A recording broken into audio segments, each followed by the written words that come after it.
Hey, this is Chris Roper, Editor-in-Chief of the IGN PlayStation team, and I'm here today to talk about Heavenly Sword. The game has gotten a lot of press and hype and whatnot since its announcement, partly because of its outstanding visuals and crazy presentation, and also because from the outset at least, it looks like there's a lot of ties to God of War. And that's not exactly true, but the combat system is similar in some ways. But the part about the presentation and visuals is dead on correct. Sony threw a lot of money at this game, and Ninja Theory went through a lot of work to make sure that the cutscenes in the game were amazing. They got Andy Serkis in there to help, who did Gollum and King Kong. And he came in to do voiceover work for King Bohan, and he directed a lot of the scenes, and they did some crazy facial mocap stuff. All the voice acting in the game is amazing.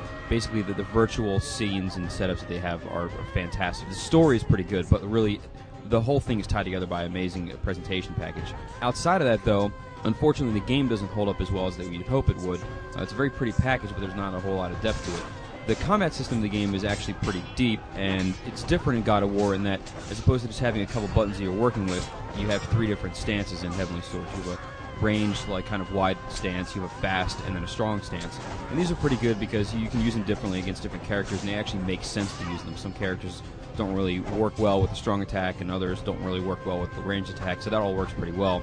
But unfortunately, there's way too much reliance on simply the combat system in the game. You don't really get a whole many different unique environments to fight in. There's too many arena battles. So pretty much the battles are fun when you start, but it quickly becomes tiresome and repetitive, and you keep doing the same thing over and over again. And again, you don't feel like you're progressing a whole lot of times because you're stuck in these rooms where you're just fighting wave after wave of enemies until they're all dead, and then you keep moving on. And on the same sort of note, all you're ever fighting in the game are just enemy soldiers. So basically you'd have your grunt unit, more heavily guarded grunt unit, and these ninjas, and that's pretty much who you're fighting through the entire game, aside from the bosses. There are also puzzle segments where you have to, you can use aftertouch if you throw a body or whatever, and you can hold down the throw button and sort of steer whatever you've thrown in slow motion.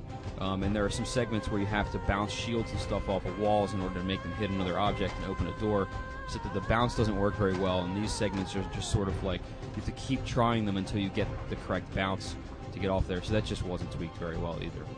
Besides from that, there are a few problems where things weren't tweaked outside of the combat system, like there are the minigame kind of button presses where, sort of taken from God of War, where if you're fighting a boss, you have to press triangle or X or whatever shows on the screen. And these things happen, you have maybe a tenth of a second to hit them some of these times. They're super fast, and it's basically do it once, memorize what you're supposed to do, and then go try it again. And it's sort of like, it feels a lot like Dragon's Lair. There's some pretty entertaining boss battles in the game. Unfortunately, they kind of break down the combat system a little bit because you can just rely on triangle, which happens to break counters, so there's not really a reason to use the square button against them. You might as well just use triangle the whole time, which does help a lot. But again, it kind of halves the control system. A lot of the bosses have a little bit of that sort of pattern recognition thing where they'll go and they'll have a certain attack, and you need to learn how to beat that or dodge it or whatever, counter it and come back at them, so that's kind of cool. None of them are particularly hard. Even the end of the game isn't all that challenging, but they are pretty unique and do help break up that monotonous general soldier fighting a little bit. So that it does help, but it's not enough to make the actual combat in the game through the other 6 hours of the game, 'cause it's not very long, all that unique and make it stand out very much. So overall, Heavenly Sword is a decent game, but it's kind of odd how close it is to becoming a fantastic game if only a couple of things have been tweaked. The combat gets repetitive after a while, even though the actual system itself is pretty good. And some of the extraneous stuff, like the little mini games and things like that, weren't fleshed out as much as they could be.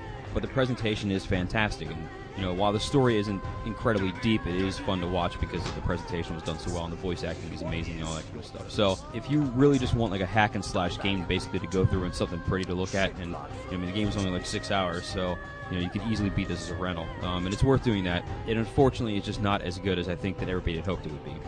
For the full written review, check it out on IGN.com. But really, what was I before?